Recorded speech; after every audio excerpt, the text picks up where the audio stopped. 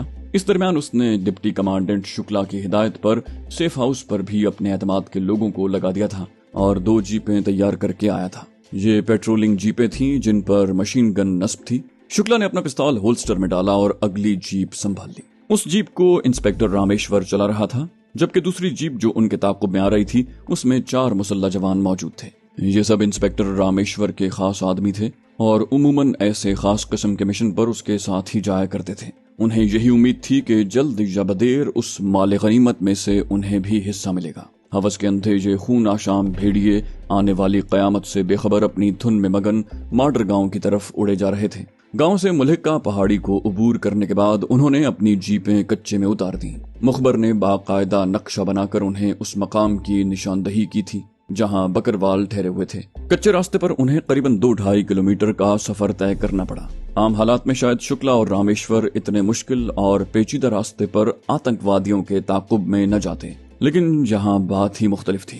رامیشور نے بالآخر کہہ ہی دیا، کمبختوں نے بڑی محفوظ جگہ تلاش کی ہے۔ ڈپٹی کمانڈنٹ شکلا بولا، محنت کے بغیر ہاتھ آنے والے شکار کا مزہ ہی کیا ہے، وہاں پہنچو گے تو سب کچھ بھول جاؤ گے۔ تھوڑی دیر کے بعد بالآخر وہ اپنے ٹارگٹ تک پہنچ گئے۔ 3-4 بکریاں ایک طرف درخت سے بندھی تھی جس کے نزدیک ایک خیمہ لگا تھا جس میں شاید 2 لوگ موجود تھے۔ اندھیرا آہستہ آہستہ پہاڑی سلسلوں کو اپنے دامن میں سمیٹ رہا تھا، لیکن اچانک ہی انہیں یوں محسوس ہوا جیسے زمین سے چاند نکل آیا ہو۔ ایک لڑکی خیمے سے برآمد ہوئی جو بکریوں کو دوسری طرف باندھ رہی تھی۔ پھر اس کی مدد کے لیے ایک اور لڑکی بھی باہر آ گئی۔ شکلا کو یقین آ گیا تھا کہ مخبر نے اسے سچ کہا تھا۔ واقعی اس نے اپنی زندگی میں ایسی حسین لڑکیاں نہیں دیکھی تھی۔ جیپوں کی آوازوں پر انہوں نے اپنی سراہی دار گردنیں اس طرف گھما دی تھی۔ وہ کچھ خوفزدہ سی دکھائی دینے لگیں۔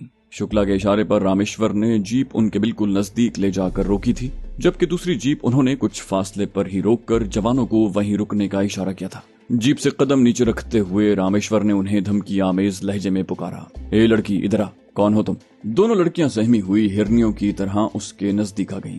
اسی اثنا میں شکلا بھی اپنی مونچھوں کو تاؤ دیتا نیچے اتر آیا۔ ان میں سے ایک نے جواب دیا، کیا بات ہے مہاراج، کیوں ہم غریبوں کو تنگ کرتے ہو؟ رامیشور نے اسے ڈانٹتے ہوئے دریافت کیا، شٹ اپ، خبردار کمانڈنٹ صاحب کے سامنے ایک بھی لفظ منہ سے نہ نکالنا۔ تمہارے باقی ساتھی کہاں ہیں؟ دوسری لڑکی نے قریباً روحان سی آواز میں کہا، ادھر خیمے میں، ہم تو صبح چلے جائیں گے، ہمارا قصور کیا ہے؟ شکلا نے اس کی طرف ہولناک نظروں سے دیکھتے ہوئے کہا، بے فکر رہو میری جان، تمہیں بڑی حفاظت سے تمہارے گھر چھوڑ کر آئیں گے۔ پھر وہ رامیشور سے مخاطب ہوا، باہر نکالو سالوں کو۔ رامیشور نے کہا، اوکے سر، اور خیمے کی طرف چل دیا۔ شکلا جس کے دل و دماغ پر شیطان نے قبضہ جما رکھا تھا، ایک لڑکی کا ہاتھ پکڑ کر اسے اپنی طرف کھینچنے کے لیے لپکا، لیکن اچانک وہ اپنی جگہ منجمد ہو کر رہ گیا۔ ایک پستول کی ٹھنڈی نالی اس کی گردن سے چپک گئی تھی۔ خدا جانے وہ شخص کہاں سے اچانک بلائے ناگہانی کی طرح نازل ہوا تھا، جس نے شکلا کے کالر کو مضبوطی سے پکڑ کر اس کی گردن اپنی طرف یوں گھمائی جیسے گاڑی کے اسٹیئرنگ کو گھمایا جاتا ہے۔ اس کے ساتھ ہی پستول کی نالی شکلا کے ماتھے پر جم گئی۔ شکلا نے محسوس کیا کہ پستول کی لمبائی معمول سے زیادہ ہے۔ یہ جہانگیر تھا۔ اپنے جوانوں سے کہو ہتھیار ڈال دیں، اس نے شکلا کی آنکھوں میں آنکھیں گاڑ کر تحکمانہ لہجے میں کہا۔ اس کے لہجے کی تلخی شکلا کو اپنے خون میں سرایت کرتی محسوس ہوئی۔ ایک لمحے کے لیے تو اس کا جسم لرز کر رہ گیا تھا۔ اس سے پہلے کہ اس کے منہ سے کوئی دوسری بات نکلے، رامیشور جس کا منہ دوسری طرف تھا، اس صورتحال سے بے خبر جب شکلا کی طرف گھوما تو یہ منظر دیکھ کر بے اختیار اس کا ہاتھ اپنے پستول کی طرف بڑھا، لیکن ابھی بمشکل اس نے اپنا ہاتھ ہلایا ہی تھا جب چند گز کے فاصلے پر موجود جہانگیر کے پستول نے شعلہ اگلا اور شکلا کو یوں لگا جیسے اس کے کلیجے پر کسی نے پوری قوت سے گھونسا رسید کر دیا ہو۔ فائر کی آواز سنائی نہیں دی تھی اور شکلا پر پہلا انکشاف یہی ہوا تھا کہ پستول پر سائلنسر لگایا گیا ہے۔ یوں لگتا تھا جیسے دنیا کے سب سے ماہر نشانے باز نے گولی چلائی ہے جو رامیشور کے ماتھے پر لگی تھی، اور وہ منہ سے بمشکل ایک آدھ آواز نکالنے کے بعد زمین پر گر کر ماہی بے آب کی طرح تڑپنے لگا۔ حیرت اور خوف سے شکلا کی آنکھیں پھٹی کی پھٹی رہ گئیں۔ پگھلے ہوئے شیشے کی طرح اس کے کانوں میں جہانگیر کے الفاظ اترے، اگر تمہارے کسی بھی ساتھی نے کوئی ہوشیاری دکھائی تو تمہارا انجام بھی یہی ہوگا۔ شکلا نے اپنے جوانوں کو جو پہلے ہی خوف سے سہمے ہوئے تھے پھنسی پھنسی سی آواز میں کہا، ہتھیار پھینک دو۔ چاروں جوانوں کی نظریں رامیشور کی لاش پر لگی ہوئی تھی۔ انہوں نے اپنی بندوقیں سامنے زمین پر پھینک دیں۔ اس اثنا میں اس کے عقب سے 4-5 مجاہدین نمودار ہوئے جنہوں نے درختوں کے پیچھے خود کو چھپایا ہوا تھا۔ انہوں نے سپاہیوں کی ساری جیبیں خالی کروا لی تھیں اور انہیں ہانکتے ہوئے خیمے کے دوسری طرف لے گئے تھے۔ شکلا ان کے درمیان پتھر کا بت بنا کھڑا رہا۔ بالآخر اس نے ہمت کر کے جہانگیر سے کہا، دیکھو تم بہت غلطی کر رہے ہو۔ جہانگیر نے اسے قریباً چڑھانے کے انداز میں جواب دیا، اچھا پھر؟ وہ بولا، تم یہاں سے بچ کر نہیں جا سکتے، ابھی بھی وقت ہے، مجھے جانے دو۔ میں وعدہ کرتا ہوں کہ تمہیں فرار ہونے کا موقع دوں گا، تم چاہو تو ضمانت کے لیے ہمارا اسلحہ رکھ سکتے ہو۔ شکلا نے بڑی فراخ دلانہ پیشکش کی تھی۔ جہانگیر بولا، اگر تم نے دوبارہ اپنی زبان کھولی تو میں تمہارے حلق میں گولیاں اتار دوں گا۔ ایسے پھاڑ کھانے والے لہجے میں اس نے کہا تھا کہ شکلا سہم کر رہ گیا۔ اس دوران ان لڑکیوں میں سے ایک نے، جو زینب تھی، شکلا کی کمر سے بندھی پستول گولیوں کی پیٹی سمیت اتار لی، جبکہ دوسری لڑکی سائمہ، جو کمانڈر حسین خان کی بہن تھی، اس نے رامیشور کی لاش کو کروٹ دلا کر اس کا پستول بھی اس طرح نکال لیا تھا اور بھارتی فوجیوں کی رائفلوں کو بھی ایک جگہ اکٹھا کرنے لگی۔ اس دوران خیمے سے ایک شخص کینوس کا بڑا سا بیگ تھامے برآمد ہوا، اور جب وہ شکلا کے نزدیک پہنچا تو حیرت سے شکلا کا منہ کھلے کا کھلا رہ گیا۔ تم، اس نے بمشکل کہا۔ اس کے سامنے BSF کا مخبر جاوید کھڑا تھا، جس نے اسے آج ہی اس قافلے کی اطلاع دے کر اس کی ہوس کو بھڑکایا اور اس جال میں پھنسنے کے لیے تیار کیا تھا۔ وہ بولا، ہاں میں۔ شکلا، تم یہ تو نہیں کہہ سکتے کہ میں نے تمہیں غلط اطلاع دی تھی۔ اب تم لوگ اگر خود ہی پھنس گئے تو تمہاری قسمت، میں کیا کر سکتا ہوں؟ اس نے اس پر طنز کرتے ہوئے اور مسکراتے ہوئے بھارتی فوجیوں کی رائفلیں اپنے بڑے کینوس کے بیگ میں رکھ لی۔ شکلا نے ہذیانی انداز میں چیختے ہوئے جہانگیر سے کہا، یہ غدار ہے، یہ ہمارا مخبر ہے، غصے سے اس کا دماغ پھٹنے لگا تھا۔ اس نے کبھی تصور بھی نہیں کیا تھا کہ ان کا اتنا قابل اعتماد مخبر ہی انہیں کسی روز لے ڈوبے گا اور وہ یوں بے بس پرندوں کی طرح مجاہدوں کا شکار ہو جائیں گے۔ جہانگیر نے اپنے ہونٹوں پر زہریلی مسکراہٹ سجاتے ہوئے کہا، بے فکر ہو جاؤ، تمہارے بعد اس سے بھی نپٹیں گے۔